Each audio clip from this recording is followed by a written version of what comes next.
Hi. Okay, today we're going to take one of these and turn it into one of these so that we can use it um, at the torch and make some charms out of our blanks. This is one that I've cut myself in my garage, in my dirty area in the garage where I have all my um, sanding belts and tools like that, the dirty tools. So today what I'll need, or what I will use for myself, is I'll be using this rawhide mallet. I'll be using a hole punch. And this is a Euro punch. And it looks like it's a 1.8 millimeter. Oh, yeah, 1.8 millimeter. I have a flat file. I also have a bigger flat file if I need it. So I have two sizes there. All right, I have more than two. I have three because I have this little guy. He's nice and fine. And then if I need it, I have an arched file. You can see that it's got a rounded side, a curved side, and then a flat side. And then I have a square file that I'll use. It also helps me get down here in this divot here in the middle. And if I need to, this one's another nice fine file. If I need this for that divot, I'll use this one too. It's kind of a triangular one, but it has no file on either of these sides. It just helps me to get in here to smooth the side along the thing, along the bow, if I need it. If I need it, I'll use my nippers. These ones I've set aside because they're pretty yucky. And then I will use an old pair of scissors to snip the tag off. So the tag is created when you run your pancake die through your chomper thing. Losing my mind, can't remember the name of it. My bench press. So when you do that, it's like a scissor. The pancake die has two parts, and so you got the inside part, or the main body of it, which is the widest part of the metal. And in the middle, you have a flange that sticks up, and as it's compressed by the bench press, as it's compressed, it comes down and it shears just like that, and it'll cut the shape, whatever shape it is, out. And that, so like there's the heart press, that tab is left from this shearing. So this is the edge of the metal piece. So if I have a metal strip, I'll put it through there, and that's the edge. And this is what your pancake die cuts out, like a pair of scissors or like a hole punch. So what we're going to do with this is we're going to remove that so it's nice and smooth like this. We'll file it down, and then we'll punch our hole in the top so that we have a stringing hole or a wiring hole. And then if it's out of shape in any way, you know, like if it's a little arched boat or whatever, we'll use the rawhide mallet to flatten it out. And then we'll be good to go. We can throw it in the tumbler and let it get all nice and shiny if you like. These have gone through a little bit of tumbling, just enough to clean off anything that was left, like any creases or whatever on my hands. So, all right. So to begin with, I come through and I look at the back side of my blank to see what I need to trim, where I'll need to go. And on these, there's a little edge from when it cut in the pancake die, and you can run it across your scissors and feel that little edge, and then it just kind of sets it in the right spot. And I'll just cut right up there, put that in my cuttings thing, and look, nice and smooth. So then I have this, if I can get in there and nip off a little bit of this just to make my sanding or filing go by faster, then I'll do that.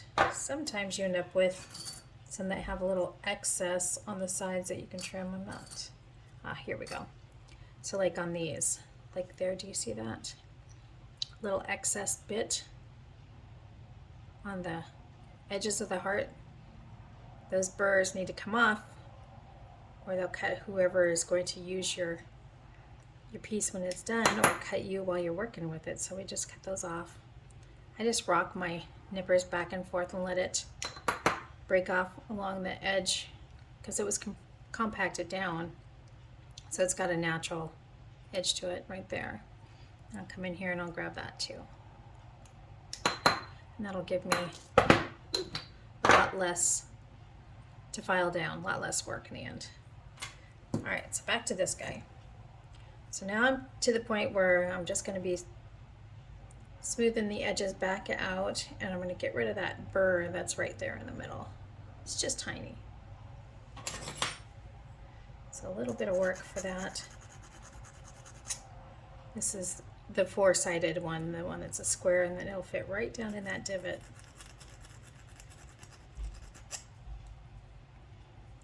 All right, now I can go flat.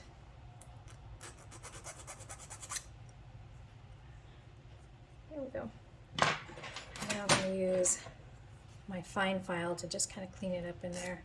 If I need to, I'll grab the other one to get right up in there. Nice and smooth. I'll just give this guy a nice little finishing. If you have any other raised edges in here on the sides, you can feel them sticking out. If you want to file those off, you can. Let's go through, burnish a little bit so that it's smooth. You don't feel any rough edges. And I feel a little bit of something right there. There we go.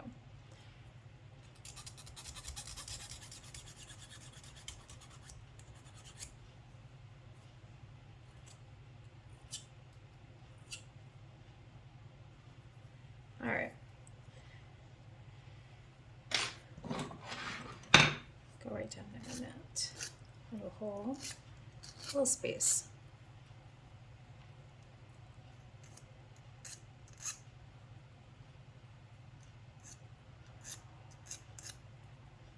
Okay, feels good.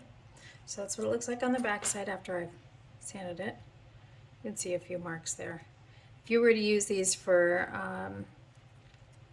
like you just wanted the bare copper, you know, just watch how you sand, because you could sand more, or you could file more and leave marks.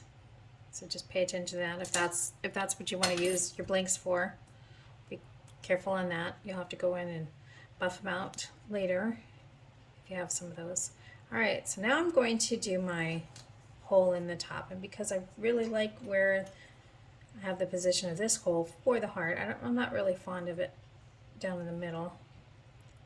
I think it hangs better when it's right there on that. I think it hangs much nicer because it'll hang that way. The center of gravity is this way here. If I hung it this way, center of gravity is here, but it just kind of gives it a little more of a pop because there's a little weight over here. So I like there. Looks like the heart's dripping off of whatever it's hanging on. All right, so pick a spot. You got your tool, your Euro punch. Pick a spot. I like to pick it high enough so that it sets that center of gravity for me. If you're worried, you can give it a little dent and take a look and see if you like where it's at. I do. Pop it through. There's the hole.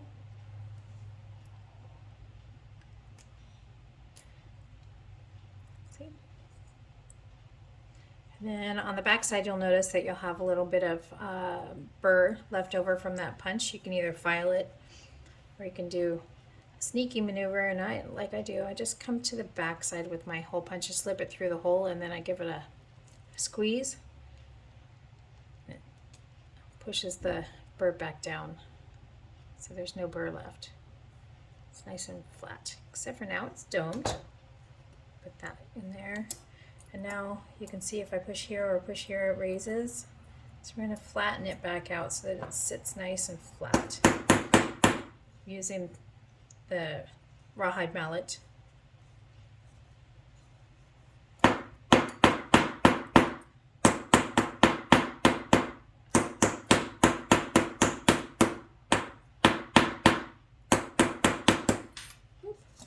kind of use it like the chasing hammer just because it feels more fluid to me. It feels like I'm kind of like I'm ironing it out. So now it should be nice and flat. And you can see some of the lines from dragging it. But I don't care about those lines because I'm using it at the torch. And I'm not using the copper as a raw piece. Okay. There it is. I feel a little bit of an edge that I don't like.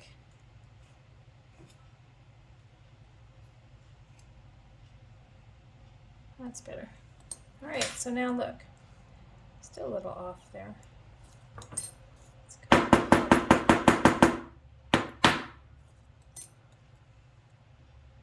Done.